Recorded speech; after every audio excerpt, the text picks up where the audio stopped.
Am să spun câteva cuvinte în engleză și apoi o să dau înapoi la limba noastră. To the eventual disappointment of my fellow colleagues, presenters like myself, I will have to speak in an Eastern European tongue. We decided to, because most of us are Romanians here, we decided to sacrifice the few for the many.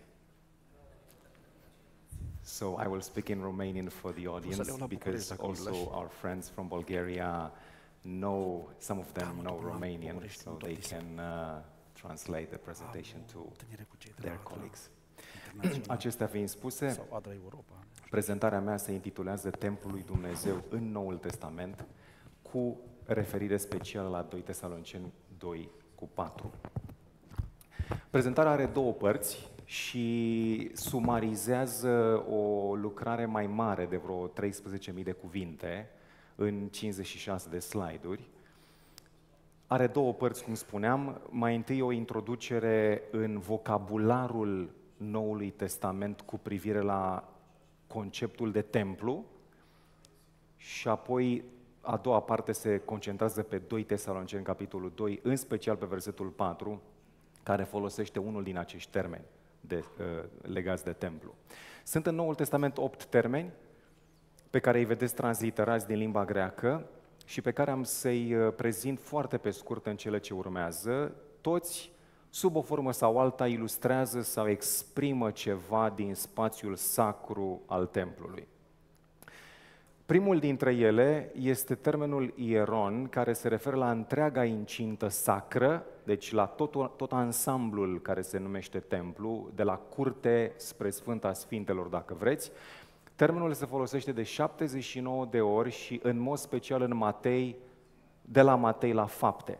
Câteva texte care folosesc termenul acesta, Matei 4:5, diavolul l-a pus pe acoperișul templului, nu în sensul al clădirii, ci pe partea cea mai înaltă a ansamblului. Sau Matei 12:6, aici este unul mai mare decât templul, la fel decât ansamblul sacru al Ierusalimului. Matei 21, Iisus a intrat în templu și i-a scos afară pe toți. N-a intrat în clădirea templului, ci în ansamblul templului, în curte în mod special, de unde i-a dat afară pe cei care făceau comerț. Sau, Matei 24:1, ucenicii îi arată lui Iisus clădirile ieronului, clădirile templului ca ansamblu. Al doilea termen, naos, se găsește de 45 de ori și se referă la clădirea principală a templului. De exemplu, Zaharia a tămâiat în templul Domnului, ne spune Luca 1:9. Sau Iisus spune în Ioan 2, dărmați templul acesta și apoi în 3 zile îl voi ridica.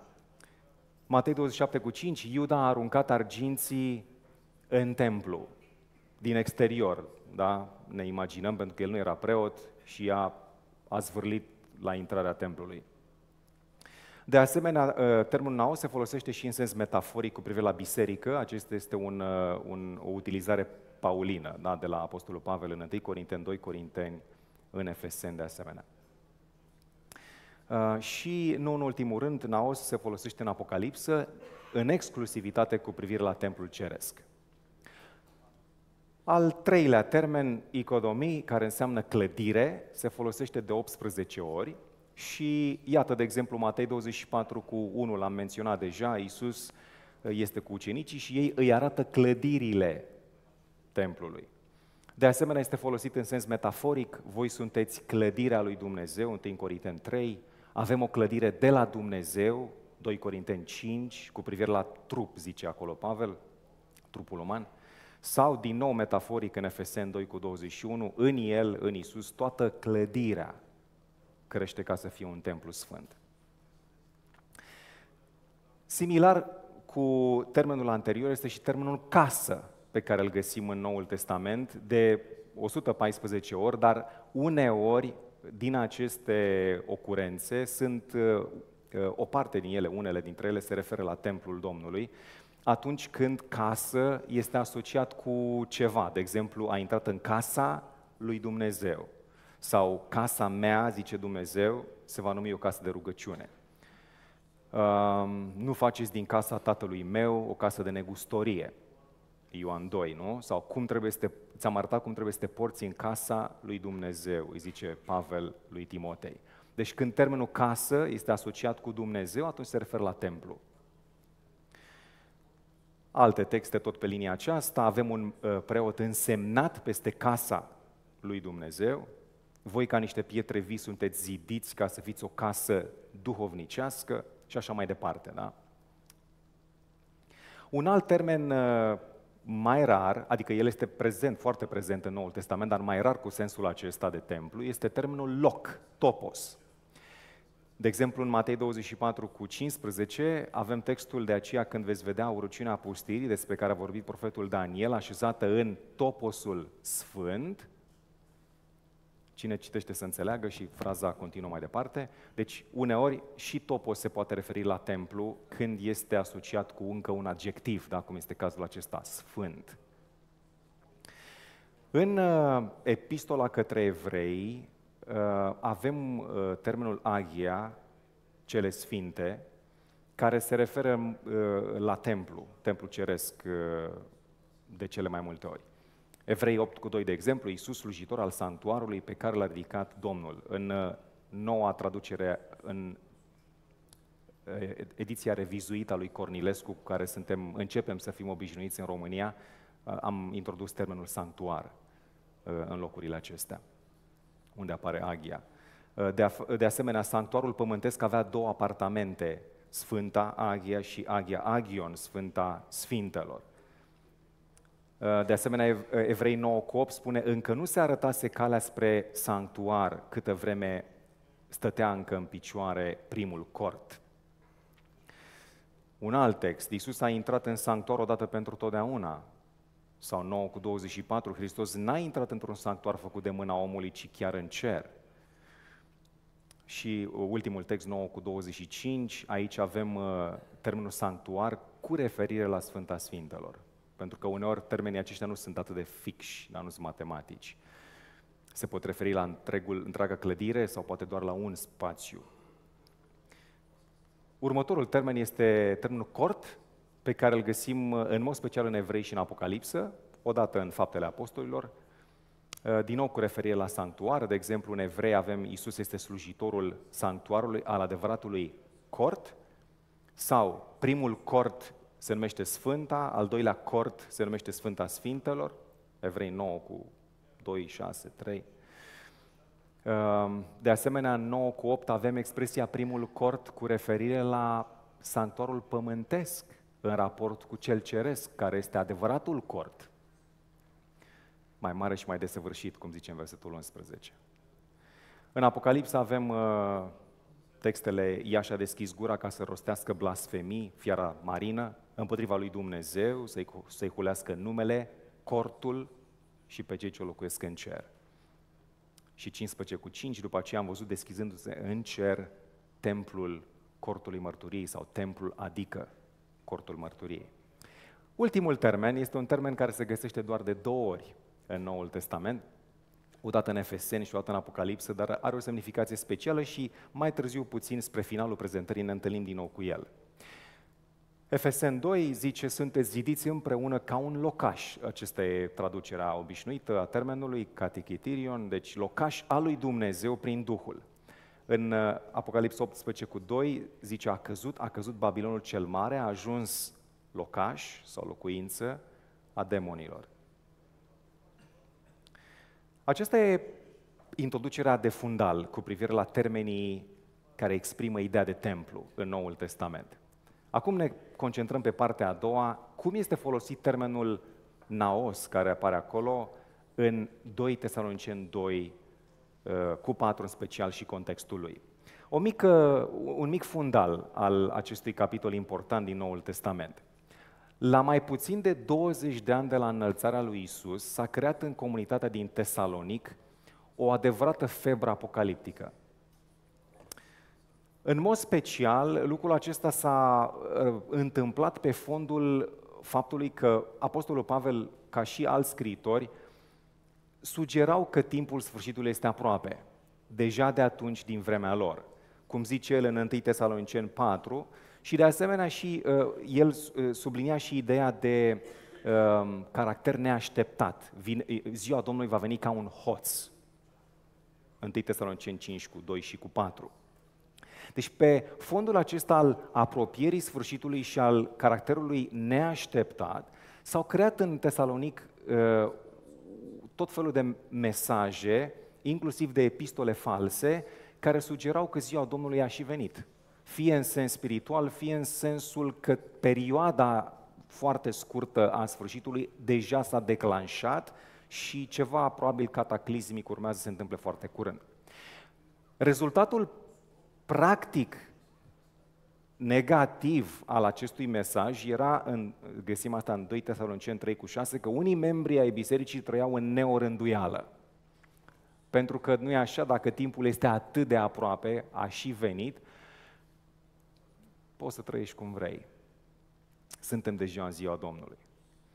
Pavel reacționează prompt prin 2 Tesaloniceni, capitolul 2 în special. Și aici, el propune un program apocaliptic pe care nu-l mai găsim în altă parte. Și anume, spune el, ziua Domnului nu poate fi considerată ca venită dacă nu se întâmplă două lucruri vizibile. E adevărat că ziua Domnului vine ca un hoț și vine repede, dar sunt totuși două lucruri pe care trebuie să le vedem și doar atunci putem concluziona că ziua Domnului vine sau este foarte aproape. Și anume, spune el, să vină apostazia și 2, descoperirea sau revelația omului fără de legi. 2 Tesaloniceni 2 cu 3. Dacă nu era suficient de misterios, Pavel mai adaugă un al treilea element în viziunea aceasta și spune așa: taina fără de legii lucrează deja, dar este o putere pe care el o numește în limba greacă katehon. I-am zis eu în română restrictor, ceva care ține pe loc, care restricționează.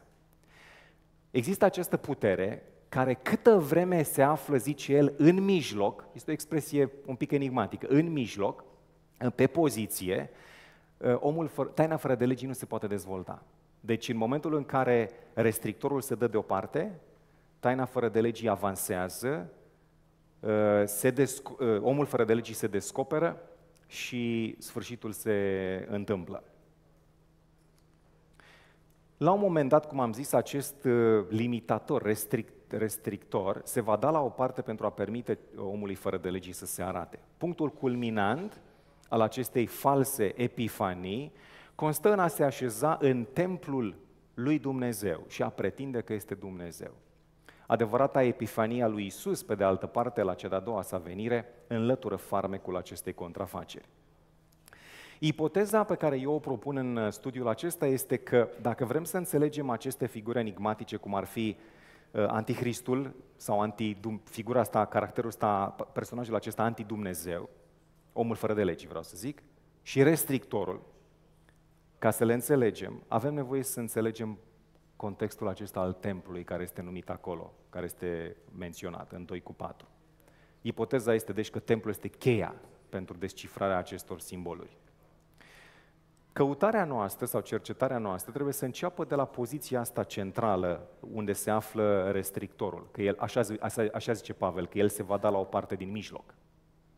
Mijlocul ăsta e o poziție de control, da? Și în momentul în care catehonul se dă la o parte, omul fără de legii se descoperă. Catehonul, în literatura de specialitate, a fost interpretat în foarte multe feluri. Aveți aici cele mai importante identificări, de la părinții bisericii până încoace în epocă contemporană. Unii au zis că este Imperiul Roman sau un guvern civil, fără nume. Alții au zis că este predicarea Evangheliei sau lucrarea lui Pavel sau rămășița credincioasă, pe linia aceasta cumva a bisericii și a misiunii ei. Alții au zis că sunt puteri angelice, Gabriel, Mihail, pentru cei care cred că Mihail e înger, da? Sau alții au zis este Dumnezeu, fie prin Iisus, fie prin Duhul Sfânt, fie voința divină, fie Dumnezeu însuși. Argumentele, așa cum le simt eu, sunt foarte puternic orientate către ultima variantă. Că de fapt puterea care reține, care ține sub control, care ține pe loc dezvoltarea omului fără de legii, este Dumnezeu însuși. Două observații gramaticale din textul grecesc. Zice textul, zice Pavel, că acest catehon va fi luat din drum. Această expresie este redată în cele mai multe traduceri în sens pasiv, ca și cum am zice noi și cum zice Cornilescu la noi în română, până va fi luat din drumul ei, până va fi dat la o parte. Ceea ce dă impresia că acest restrictor, această putere, este o putere mai mică, care mai târziu va fi înlăturată de cineva care are autoritate, da? Va fi dată din drum, va fi luată de acolo. Dar diateza gramaticală a acestui verb din limba greacă nu este pasivă, ci este diateză medie. Chiar dacă nu mai știți de la școală ce înseamnă asta, rezultatul în traducere și în semnificație este că acest restrictor pleacă de unul singur. Se dă la o parte prin propria lui alegere. Se dă pe sine la o parte, nu este dat la o parte. Și deja din opțiunile pe care le-am văzut mai înainte, ne dăm seama că nu se mai potrivesc toate. Dacă acest catehon se dă singur la o parte, nu se mai potrivesc toate variantele de acolo. A doua observație gramaticală este că acest catehon se va da la o parte din mijloc, asta este expresia literală din 2 Tesaloniceni 2:7. Expresia asta din mijloc, din greacă, se găsește de 95 de ori în Septuaginta, în Vechiul Testament și Noul Testament. Și există numai 3 excepții în care această expresie nu este urmată de de o sursă.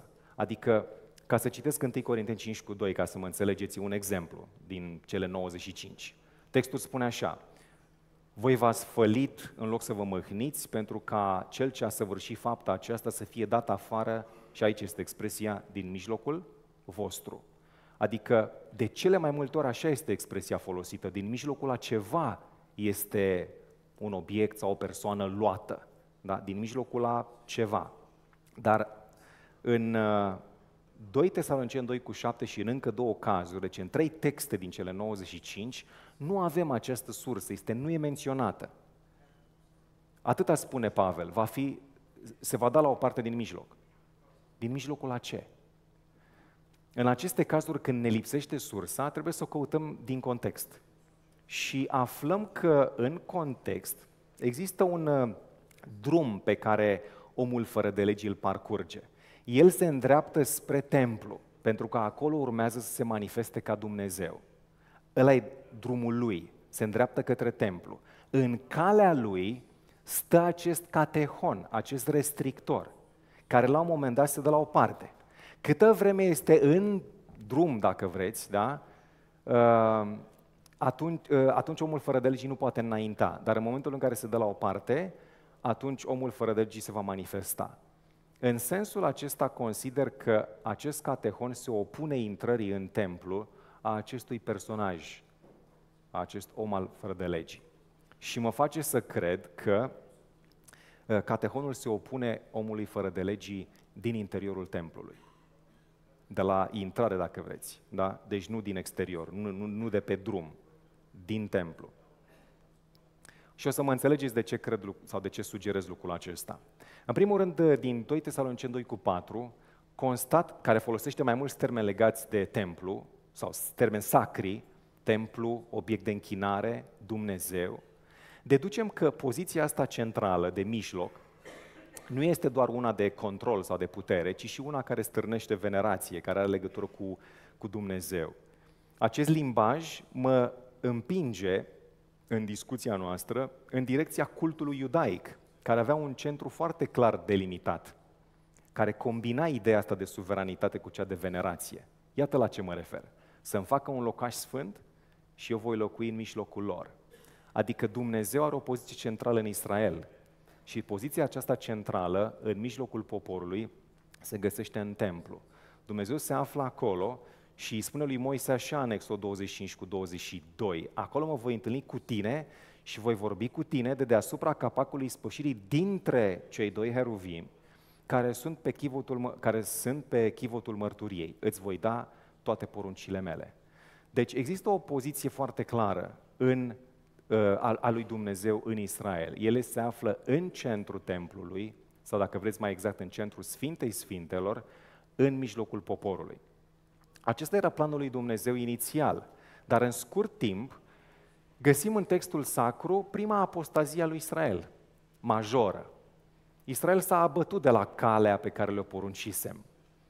Și știți că și-au făcut un vițel de aur și rezultatul în relația cu Dumnezeu a fost următorul. Îi spune lui Moise așa, în 33:3, Exod: porniți spre țara unde curge lapte și miere, păstrați-vă, cu alte cuvinte, destinația sau proiectul inițial, dar eu nu mă voi sui în mijlocul vostru. Așa cum zisese inițial, să-mi facă un locaș sfânt și eu voi locui în mijlocul vostru. Dar acum spune, duceți-vă, de ea nu mă voi sui, ca să nu te nimicesc, zice mai departe. Așa că Moise, ca să nu-l piardă, cum să zic, cu totul pe Dumnezeu, și-a luat cortul lui și l-a întins în afara taberei, ca Dumnezeu să rămână în jurul lor, totuși nu în tabără, pentru că nu se putea. Această prima apostazie a poporului lui Dumnezeu este o paradigmă a ultimei apostazii prevăzute de Pavel. În apropierea escatonului, cea mai mare cădere de la credință va izbucni în interiorul creștinismului, iar aceasta va culmina cu o devoțiune față de un Dumnezeu fals. Termenul apostazie, apropo, se referă la o abatere de la un set de credințe, dacă îl cauți în Noul Testament sau în Septuaginta. Este un termen religios, iar spun asta pentru că unii interpreți gândesc această cădere ca fiind o cădere politică, dar apostazia, termenul grecesc, se referă la cădere de la credință, nu la cădere politică sau de altă natură. Iar faptul că apostolul Pavel îi adaugă un articol hotărât acestui substantiv, apostazia, arată că el are în vedere o apostazie totală, unică, dacă vreți, da? Nu o cădere de la credință, ci una cu totul specială. Am constatat, și asta va trebui doar să o spun fără să o demonstrez, că atât în cazul sanctuarului, cât și în cazul primului templu, cât și în cazul cel de-al doilea templu și al templului ideal din Ezechiel, deci avem 4 clădiri, 4 proiecte, da? În toate 4 cazurile Dumnezeu este prezentat ca fiind în centru, ca stând în centru sanctuarului, sau al primului templu, sau al celui de-al doilea templu, sau al templului lui Ezechiel, care n-a fost construit, dar apare în viziunea lui. Ce se întâmplă când fără de legea preia sanctuarul? Sunt 2 variante. Nelegiuirea poate ajunge în sanctuar prin intermediul cultului, da? Când păcătosul vine la templu, sacrifică, mărturisește și păcatele acelea cumva rămân în zona sanctuarului până la ziua ispășirii, da? În cazul acesta, nelegiuirea este așezată, scoasă în ziua ispășirii din templu și pusă pe țapul lui Azazel. Dar dacă nelegiuirea intră în templul prin apostazie, aici este un alt scenariu, o altă poveste. Nelegiuirea în cazul acesta rămâne, nu mai iese. În timpul regilor, de exemplu, idoli și ustensile de cult păgâne au fost aduse în interiorul templului din Ierusalim. Principala nelegiuire, anomia în limba greacă, a lui Israel era închinarea idolatră. Tocmai nelegiuirea asta idolatră, practicată în templul de la Ierusalim, a fost ceea ce l-a provocat pe Dumnezeu să-și părăsească, să-și abandoneze sanctuarul în Ezechiel 8:6. Vezi, Fiul omului, ce fac ei? Fac asta ca să mă îndepărteze din locașul meu cel sfânt. După ce s-a întâmplat că sanctuarul a fost nimicit în cucerirea neobabiloniană, poeți și profeți, în cazul acesta aveți Psalmul 74 și Daniel 9, au invocat întoarcerea lui Dumnezeu asupra templului său ruinat.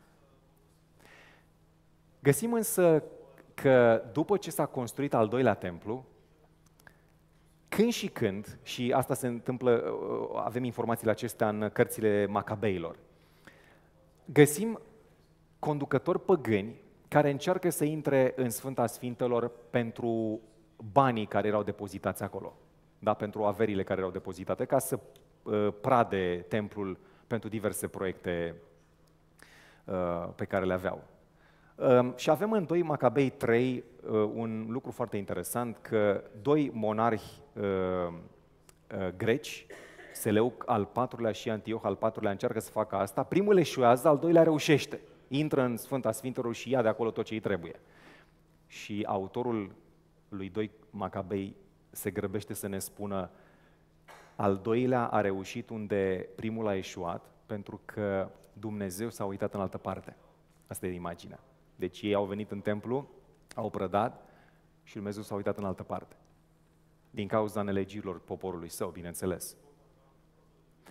În 3 Macabei avem un alt caz de puțin mai târziu, în care Ptolemeu al IV-lea reușește și el să intre în templu și să ia de acolo diverse. Își propune să facă asta, nu reușește. Și avem așa, faptul că prin puterea lucrătoare a Domnului, regele acesta nebun a fost, ne spune 3 Macabei 5:12, a fost ținut în frâu. Cuvântul care este folosit aici pentru ținut în frâu, verbul acesta, este exact același verb folosit în 2 Tesaloniceni pentru cel care ține pe loc, pentru catehon, pentru restrictor. Da? Din nou, vă spuneam că din punctul meu de vedere Dumnezeu este cel care ține pe loc. Pentru acest argument, pentru faptul că El ocupă poziția centrală în Israel, în mijlocul templului, și pentru că limbajul din 2 Tesaloniceni cere contextul acesta sacru, unde numai Dumnezeu este în centru, în mod ideal, bineînțeles. Și acum ne vom concentra în mod special asupra versetului 4, 2 Tesaloniceni 2:4, având în vedere fundalul acesta. Textul spune așa: cel care se împotrivește, e o descriere a omului fără de legi, cel care se împotrivește și se înalță mai presus de orice așa zis Dumnezeu sau obiect care primește închinare, până acolo încât să se așeze în templul lui Dumnezeu, dându-se drept Dumnezeu. Aici avem o surpriză, din nou prin intermediul limbii grecești, și anume faptul că în limba greacă, când cineva se așează, se poate așeza în, adică, de exemplu, în casă, fără să specifice pe ce se așează, dar se așează în casă sau pe un scaun, dacă vreți. În 2 Tesaloniceni 2:4, omul fără de legii se așează spre templul lui Dumnezeu, dacă ar fi să traducem literal. Ceea ce este complet neobișnuit. Nu se așează nu se așează pe un scaun, se așează spre templul lui Dumnezeu, dacă ar fi să traducem literal. Se întâmplă următorul lucru, cum am încercat să explic treaba asta, să îmi explic în primul rând. În momentul în care direcția există deja, în sensul că omul fără de legii se îndreaptă spre templu, Dumnezeu este în centru și la un moment dat se dă la o parte. Având această direcție deja clar stabilită în context, prepoziția asta de care buclucașă, de care vorbim noi, că s-a așezat spre templu, prepoziția asta, când ai deja direcția foarte clară stabilită din context, are sens, se referă la scop. Adică, cum s-ar schimba textul în felul acesta? Citesc din nou textul cu schimbarea respectivă sau schimbările posibile. Din nou, cel care se împotrivește și se înalță mai presus de orice așa zis Dumnezeu sau obiect care primește închinare, până acolo încât să se așeze, atenție, nu în templu, ci așa, să se așeze pentru a fi templul lui Dumnezeu, să se așeze ca templul lui Dumnezeu, să se așeze ca să fie templul lui Dumnezeu, dându-se drept Dumnezeu. În secolul IV, Augustin deja spunea că atât în limba latină, cât și în limba greacă, 2 Tesaloniceni 2:4 trebuie citit în felul acesta, că omul fără de legii se așează ca templul lui Dumnezeu, nu în templu, ci ca templu. Lucrul acesta are și mai mult sens dacă ne uităm la lucruri de felul următor. Isaia și Ezechiel îl descriu pe Dumnezeu în raport cu Israel drept un sanctuar. Nu e același termen, dar este un termen din aceeași familie, din aceeași, plajă semantică. Da? Iisus își prezintă trupul său ca pe un templu Și Ioan spune în 1:14 că a întins cort printre noi, când zice a locuit printre noi. Ioan îl descrie în Apocalipsă pe Dumnezeu și pe miel ca fiind naosul Noului Testament, Noului Ierusalim. Așadar, ca o contrafacere a adevăratului Dumnezeu care este, dar și are un templu, da, Dumnezeu este templu și are un templu, omul fără de legii ia locul vacant al puterii divine care restricționează și care se dă la o parte și falsifică templu, dacă vreți, și persoana lui Dumnezeu, prezența și persoana lui Dumnezeu. Cu privire la șezând în templu, trebuie să vă amintesc ceva, că în sanctuar nu există scaun. În interiorul clădirii preoții se mișcau sau stăteau în picioare la altar, dar nu jos. Nu există scaun în sanctuar. Singurul care este descris ca fiind așezat în templu este Dumnezeu. Atunci când este reprezentat în această poziție, El stă întotdeauna pe scaunul îndurării între heruvim, în diferite texte. Și atunci, ce e cu templul ăsta lui Dumnezeu din 2 Tesaloniceni 2:4 pe care îl contraface omul fără de legi? Ce formă va lua? Expresia templului Dumnezeu, deci nu doar templu, ci templul lui Dumnezeu, expresia ca atare, se găsește de 15 ori în Biblia grecească, da? Și Vechiul și Noul Testament. Și are 3 posibile sensuri. Se poate referi la templul de la Ierusalim, și aveți texte în paranteză. Se poate referi la credincioși, în sens metaforic, da? Deci cu privire la biserică, sau la creștini în sens individual, da? La templul trupului nostru. Sau se poate referi, ca în Apocalipsă, la templul ceresc. Care dintre ele ar fi sensul primar aici în 2 Tesaloniceni 2:4? Dacă ar fi să mă gândesc la primul sens posibil, la templul de la Ierusalim, constat că în 2 Tesaloniceni 2:4 n-ar putea să fie templul de la Ierusalim. De ce? Pentru că, în primul rând, clădirea sacră din Ierusalim este numită templul lui Dumnezeu o singură dată, în Matei 26:61. Și acolo este un martor mincinos care pledează împotriva lui Isus și care folosește expresia aceasta când zice că înșelătorul acesta a zis că o să dărâme templul lui Dumnezeu și o să-l rezidească în 3 zile. Deci, o spune un martor mincinos, dar scriitorul sacru nu se referă la templul de la Ierusalim ca fiind templul Domnului, ca fiind templul lui Dumnezeu. E adevărat că avem în Luca 1:9 expresia templul Domnului. Zaharia, tatălui Ioan Botezătorul, intră în templul Domnului ca să slujească. Dar asta se întâmplă la început, când Iisus încă n-a început lucrarea publică, dar când El începe să fie respins, templul care odată a fost numit templul lui Dumnezeu, este numit de Iisus în Matei 23, casa voastră. Nu mai este casa lui Dumnezeu, e casa voastră. Dumnezeu a vrut să facă din casa lui o casă de rugăciune pentru toate popoarele, dar voi ați făcut altceva din ea. Cu privire la posibilitatea de a fi templu ceresc, am considerat că nu este primul sens, în orice caz. Chiar dacă ar putea să fie acolo ceva, gândindu-ne la un sistem, cum suntem noi învățați în interpretarea noastră adventistă, că un sistem religios de aici, de pe pământ, poate să submineze autoritatea unui sistem pe care îl prezintă Scriptura ca fiind în funcție în jurul lui Isus, dar în sanctuarul ceresc. Deși e posibil acest lucru în sens teologic, cred că primul sens aici, în 2 Tesaloniceni 2:4, nu este templul ceresc. De ce? Pentru că, pe de-o parte, acțiunile omului fără de legii, și mă refer aici la al doilea paragraf, îi vizează pe cei aleși, chemați și credincioși Evangheliei care sunt aici pe pământ. El aici încearcă să contrafacă templul Domnului, da, prezența lui Dumnezeu. Și apoi, revelația falsă a omului fără de legii va fi spulberată de Isus unde vine El, adică aici pe pământ, că El se întoarce de acolo aici și distruge omul fără de legii și toată, lucrarea lui. De aceea sugerez că totuși primul sens al expresiei templului Dumnezeu aici este biserica. Biserica în sensul cel mai larg, adică al creștinismului ca atare.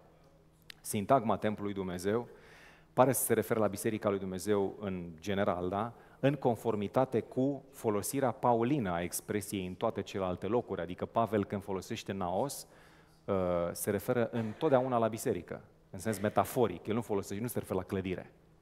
În celelalte locuri, în 1 Corinteni, 2 Corinteni, în Efeseni. Deci care e planul omului fără de legi? Acela de a prelua controlul bisericii ca ansamblu, bisericii lui Dumnezeu, la sfârșitul timpului și de a o face să îmbrățișeze nelegiuirea, da, ca să intre în apostazie, într-o asemenea măsură încât această apostazie să-L facă pe Dumnezeu să se dea la o parte din mijlocul ei. Cel fără de lege va reproduce apoi prezența divină prin intermediul unor semne și minuni, despre care se vorbește în 2 Tesaloniceni 2 cu 9 și 10 și va pretinde în ultima fază că este Dumnezeu însuși.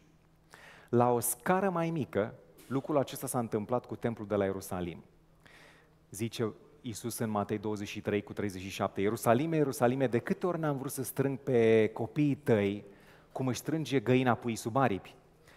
Metafora aripilor divine este uneori pusă în paralel cu casa sau cortul Dumnezeului Creator care devine o sursă de binecuvântare. Găsim prin psalm lucrul acesta. Dumnezeu care ne adăpostește sub aripile Lui. Da? Respingându-L pe Iisus, evreii disprețuiesc practic puterea divină care nu mai apără templul. Autoritățile lor l-au ales pe Cezar ca fiind singurul conducător, acesta fiind chiar cel care a distrus templul mai târziu. Iată, vi se lasă casa pustie, zice Matei 23 cu 38, restul istoriei vorbește de la sine, nu-i așa? Urăciunea pustirii, vi se lasă casa pustie, urăciunea pustirii acum stă în locul sfânt. În ultima parte, mai am 11 minute, aș vrea să vă arăt cum anticipează 2 Tesaloniceni 2, ceea ce spunea Ioan în Apocalipsă, pe linia aceasta a omului fără de legi. Avem două taine, taina fără de legii la Pavel și taina Babilonului în Apocalips, capitolul 17.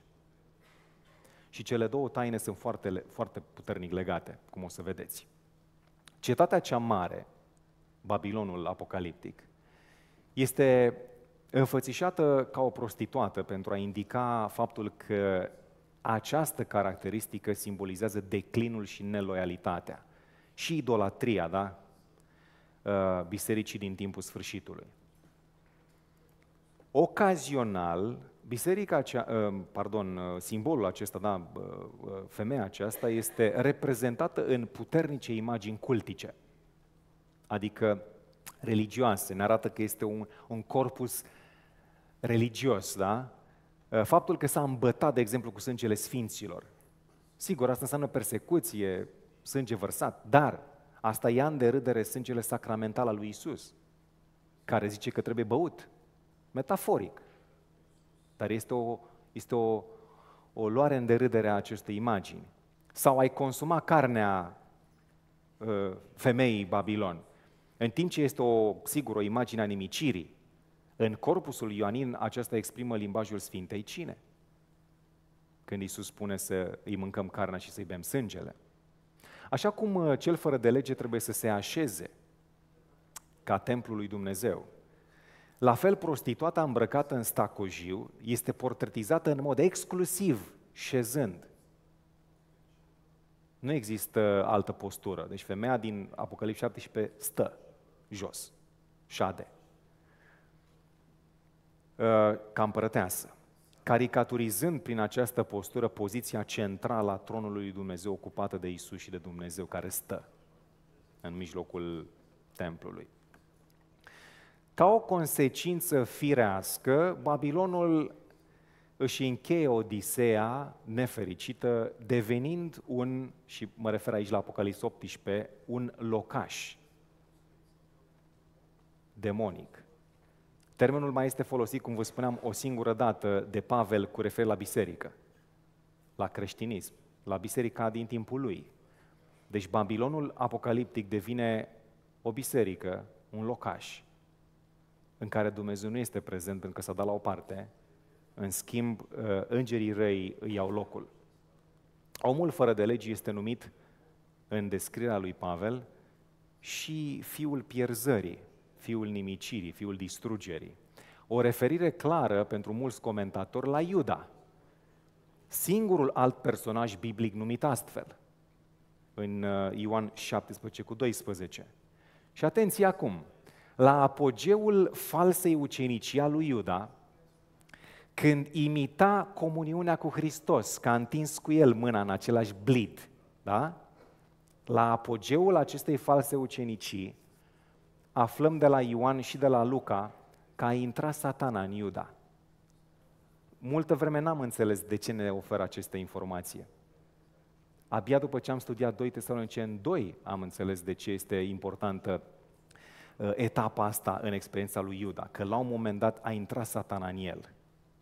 Așa cum acest ucenic al lui Hristos a experimentat la nivel individual demonizarea templului său trupesc, templul bisericii, biserica în general, va experimenta o invazie satanică definitivă în Apocalipsa 18.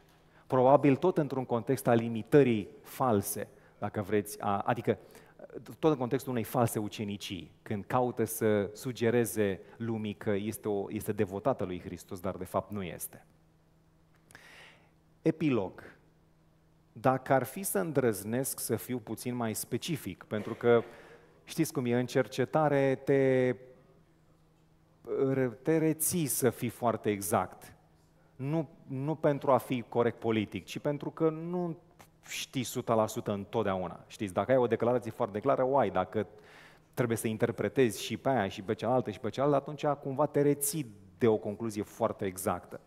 Dar dacă ar fi să îndrăznesc să fiu puțin mai specific în studiul pe care l-am propus acum, aș spune că Pavel se așteaptă în 2 Tesaloniceni 2 ca creștinismul în general, deci în ansamblul lui, să decadă într-o asemenea măsură. Asta este apostazia pe care o așteaptă. Când zice două lucruri trebuie să se întâmple, apostazia și descoperirea omului fără de legi. Deci să decadă într-o asemenea măsură încât Dumnezeu să nu-și mai poată asocia prezența sa cu el. Adică este punctul acela definitiv din Apocalips 18 în care poporul său nu mai poate rămâne în siguranță în Babilon, pentru că el nu mai este acolo.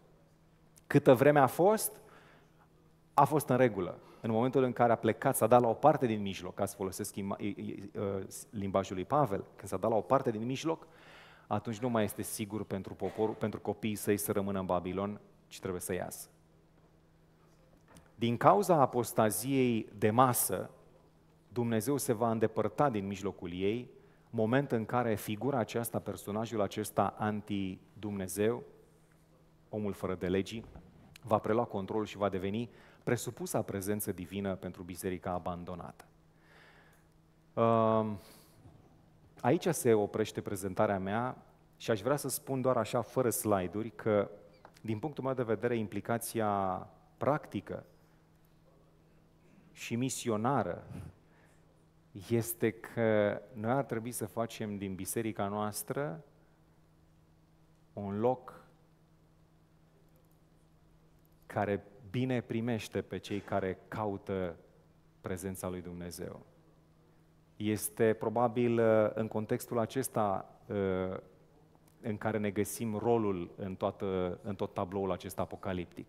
Da, creștinismul va decădea atât de rău încât Dumnezeu nu-și va mai asocia niciun fel prezența cu el la un moment dat, zice Pavel, și în contextul acela cu Dumnezeu în afară, demonii vor face aici tot ce vor.